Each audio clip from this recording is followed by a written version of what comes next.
नमस्कार। आज हमारे साथ हैं बीजेपी से वार्ड अध्यक्ष नन्याड़ में एडवोकेट रमेश कुमार, और आज इनसे हम जानेंगे वार्ड के हालात क्या है और किस प्रकार से वार्ड को क्या क्या समस्याएं हो रही है, इनसे जानते हैं। आपका हमारे चैनल पर स्वागत है रमेश जी। वार्ड में जो समस्याएं हो रही है उसके बारे में आप क्या बताना चाहेंगे, क्या कहना चाहेंगे?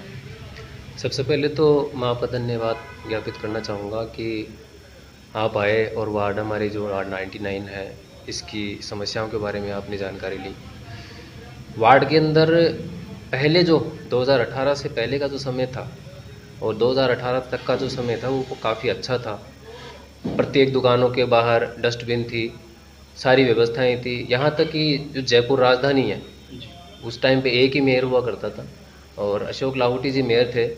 उस समय यहाँ पर जयपुर पहले नंबर पे आया था राजधानी के रूप में।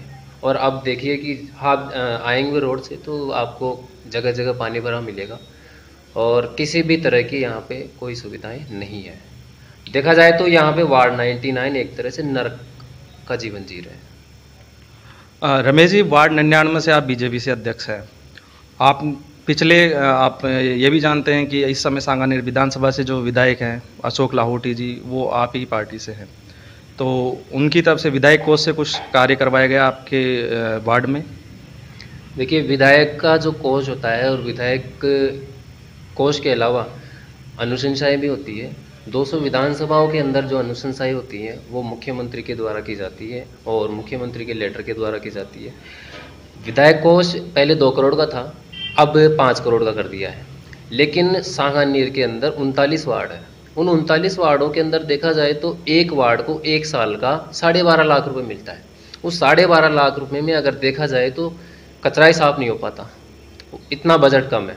अब वो 5 करोड़ का हो गया है, लेकिन फिर भी अब उसके अंदर वो सफिशिएंट नहीं है। फिर भी विधायक महोदय ने प्रत्येक जो शमशान है उसके अंदर काफ़ी काम करवा रहे हैं। वार्ड के अंदर हमारे 3 शमशान हैं, उनके अंदर 5-5 लाख रुपए विधायक महोदय ने दे के उनका जीर्णोद्धार करवाया है और करवा भी रहे हैं। प्रत्येक जो हमारे वार्ड हैं उस मैं अभी वार्ड 99 की नहीं, मैं पूरे सांगानेर की बता रहा हूँ कि आपको पूरे वार्ड 99 के अलावा वार्ड 39 के अंदर यहाँ पे विधायक महोदय ने चोरियाँ इनसे बचाने के लिए जो घटनाएं अब हो रही हैं, महिलाओं को लेके जो चेन स्नैचिंग हो रही है, इनको बचाने के लिए विधायक कोष से कैमरे लगवा रहे हैं। और उसके अंदर हमारा भी सेक्टर 5 है। सेक्टर 5 के अंदर 50, 51, 52 बम्बाला गाँव और इंडिया गेट के जो आसपास का क्षेत्र है, इनके अंदर कैमरे वो लगवा रहे हैं। इसके अलावा विधायक महोदय ने यहाँ पे कई बोरिंग भी करवाए हैं, क्योंकि पानी की बहुत ज़्यादा समस्या है यहाँ पे, और वो भी विधायक कोष से करवाए हैं। लेकिन विधायक कोष ही सफिशिएंट नहीं है। इसकी तुलना में अगर देखा जाए तो वार्ड जो पार्षद है वो यहाँ पे कांग्रेस के हैं, और कांग्रेस के वार्ड पार्षद को साल का 50 लाख मिलता है, जो विधायक से कई गुना ज़्यादा है। देखा जाए तो 5 साल के अंदर उनको 2.5 करोड़ रुपये मिल जाता है, और वो विधायक को मात्र 64 लाख के लगभग है। इसलिए मैं तो उम्मीद यही करूँगा कि ज़्यादा से ज़्यादा पार्षद अगर काम करेगा तो ही वार्ड का कुछ सुधार हो सकता है। रमेश जी, जैसा कि अभी आपने बताया कि ये कुछ कार्य जो आपने गिनवाए विधायक कोष से अनुशंसा भी हुई है, और अब अधिकतर जो कार्य हैं वो पार्षद कोष से भी होने थे। आपके जो मुख्य जो कार्य हैं जो नहीं हुए अब तक वार्ड 99 में, जिसके लिए समस्याएं जनता झेल रही है, वो मुख्य कौन से ऐसे कार्य हैं, कौन से ऐसी परेशानियां हैं जो आप देख रहे हैं इस समय, परेशानियां जो जनता को हो रही है? देखिए, सबसे बड़ी जो समस्या हमारे यहाँ पे पानी की और रोड की और नालियों की, ये हमारे यहाँ पे सबसे ज़्यादा सुविधाएं कम है ही नहीं, न के बराबर है। क्योंकि देखा जाता है कि प्रताप नगर के जो क्रॉस का एरिया है सेक्टर 5 के एरिया का, वहाँ पे थोड़ी बहुत सही है। उसके बाद में आता है नाले के बम्बाला पुलिया। उस बम्बाला पुलिया के ओली साइड में अपन जैसे रेलवे लाइन के बीच में आप ये समझ सकते हैं कि मतलब काफ़ी स्थिति ख़राब है। और उसके बाद में जैसे रेलवे लाइन के बाद का एरिया है वो तो देखने लायक है, कह ही नहीं सकते। आप सामने मेरे ऑफिस के भी सामने देखेंगे तो वार्ड 98 उधर है, वार्ड 99 के अंदर हम बैठे हैं।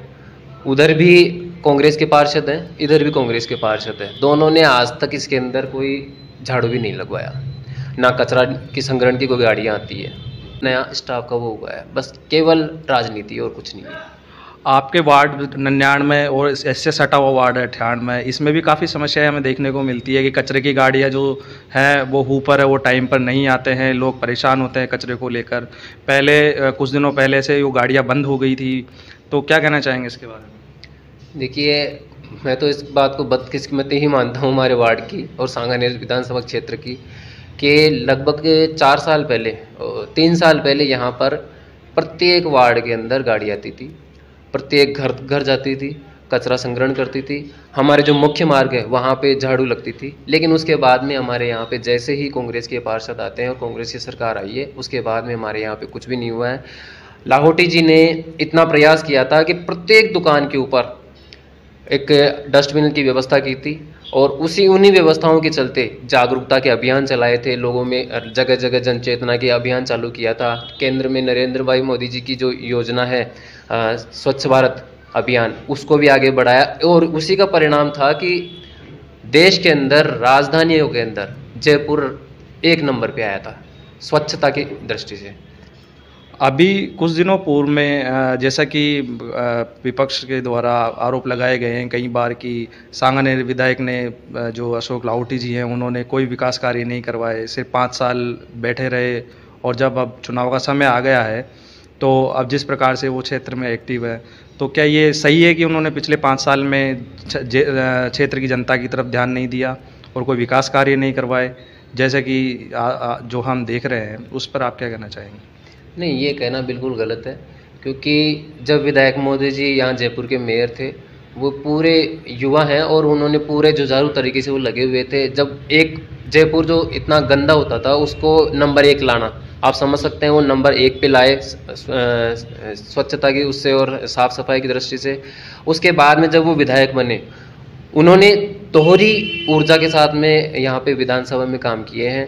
पूरे कोरोना के अंदर कोई ऐसा, शायद ही राजस्थान के अंदर ऐसा कोई विधायक होगा जिन्होंने स्वयं के पैसे खर्च करके पूरे वार्ड टू वार्ड, प्रत्येक वार्ड में, यहाँ पे 39 वार्ड है, 39 वार्ड के अंदर 39 मशीनें उन्होंने दिलवाई कार्यकर्ताओं को। जैसे मैंने एक मशीन मुझे भी मिली और हमने गाड़ियों पे वो करके 500 लीटर का उसके अंदर पानी भर के हमने सैनिटाइज किया है कोरोना के अंदर।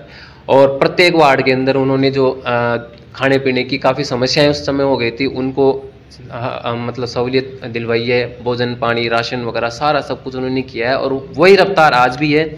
हमारे जो 3, मैंने आपको पहले बताया कि 3 शमशान है, उनमें भी 5-5 लाख रुपए उन्होंने दिए हैं। कई जो रोडें हैं, विधायक जो अनुशंसा करते हैं, उन्होंने क्या है कि 3 बार अनुशंसा की है, 4 बार, लेकिन बजट अभी तक राजस्थान सरकार ने 2 का ही दिया है, 21 और 22 का। रमेश जी, चिकित्सा के क्षेत्र में जैसा कि यहाँ पे कोई ऐसा भवन जो प्राथमिक स्वास्थ्य केंद्र हो या फिर उप स्वास्थ्य केंद्र हो आपके वार्ड में, जो, क्योंकि अभी अब हम देख रहे हैं कि गहलोत सरकार काफ़ी चिकित्सा पर पैसा खर्च कर रही है, तो इसके अनुरूप आपके वार्ड में किसी प्रकार से कोई चिकित्सा संस्थान उपलब्ध है या नहीं है इस समय? देखिए, हमारे वार्ड के अंदर 2 जगह, एक तो सचिवालय नगर है और एक प्रताप नगर है, वहाँ पे चिकित्सा सेवा केंद्र है। मैं मानता हूँ कि नरेंद्र मोदी जी ने स्वास्थ्य के लिए काफ़ी काम किए हैं। 5-5 लाख रुपए आयुष्मान भारत की योजना के अंदर भी उन्होंने डाल रखे हैं, प्रत्येक व्यक्ति के खाते में उन्होंने डाल रखे हैं। और उन्हीं का नाम परिवर्तन करके आज चिरंजीवी योजना गहलोत जी ने यहाँ पे राजस्थान में चला रखी है। आज भी अगर अपन खोल के देखते हैं तो वो चिरंजीवी योजना के अंदर 5 लाख रुपए जो अपन को बैलेंस दिखाई देता है, वो आयुष्मान भारत योजना का है। इन्होंने नाम बदलने के अलावा कोई काम नहीं किया है। जो जनता क्लिनिक है, वो भी आरोग्य केंद्र की योजना है, उसका भी नाम इन्होंने जनता क्लिनिक रख दिया है, वो भी इन्होंने पूरे नहीं खोले हैं। मेरा अंतिम सवाल ये है कि जो यहाँ के स्थानीय पार्षद है, चाहे आप 98 में ले लीजिए, चाहे वार्ड 99 को ले लीजिए, उनकी कार्यप्रणाली किस प्रकार रही है पिछले साल जितने भी उनका कार्यकाल रहा है, तो उसके बारे में क्या कहना चाहेंगे आप? मैं समझता हूँ कि इतना सा कोई काम तो शायद जो कॉलोनियों के अंदर जो नौजवान हैं वही कर लेते होंगे, इतना भी काम उन्होंने नहीं किया है। काफ़ी मुझे कहने से दुख हो रहा है कि वार्ड के लोगों ने जिस व्यक्ति को जिताया, आज वो लोगों के लिए मतलब कोई जवाबदेही नहीं है। यहाँ पे जैसे अभी देखा गया था कि 2 महीने पहले तूफान आया था और उसके अंदर करीब करीब 15-20 पोल गिर गए थे। उनमें से आप अभी सर्वे कर लेना कि 5-6 पोल तो अभी भी आपको गिरे हुए दिखाई देंगे, तो उनकी ये भूमिका साफ कुछ आपको दिखाई दे सकती है। ना ही उन्होंने अभी गायों के अंदर लंपी वायरस चपेट में आई थी, उनके ऊपर भी उन्होंने कुछ नहीं किया। उनके ऊपर भी विधायक महोदय ने लंपी वायरस की किटें बांटी है, हमने खुद ने वो घर घर और गायों को जैसे लगाई है हमने जाके। धन्यवाद रमेश जी। ये हमारे साथ थे वार्ड नंबर 99 से बीजेपी से अध्यक्ष रमेश जी। जैसा कि इन्होंने बताया कि वार्डों में काफ़ी परेशानियों का सामना जनता को करना पड़ रहा है, जिसमें विशेषतः कचरा गाड़ी जो ऊपर आते हैं वो नहीं आते समय से, पानी की समस्याएं हैं और अन्य बहुत सारी चिकित्सा संबंधी भी समस्याएं इन्होंने बताई है। और काफ़ी इन्होंने अपनी काफ़ी समस्याएं जो वार्ड में जो जनता के सामने जो परेशानियां आ रही हैं वो इन्होंने बताई हैं। अब देखते हैं वार्ड 98 99 से जो भी हमारे पार्षद महोदय हैं वो जो कार्य रुके हुए हैं उन रुके हुए कार्यों को आगे करते हैं या स्थिति जस की तस बनी रहती है। दैनिक सच्चा सागर से लोकेश गुजर, धन्यवाद।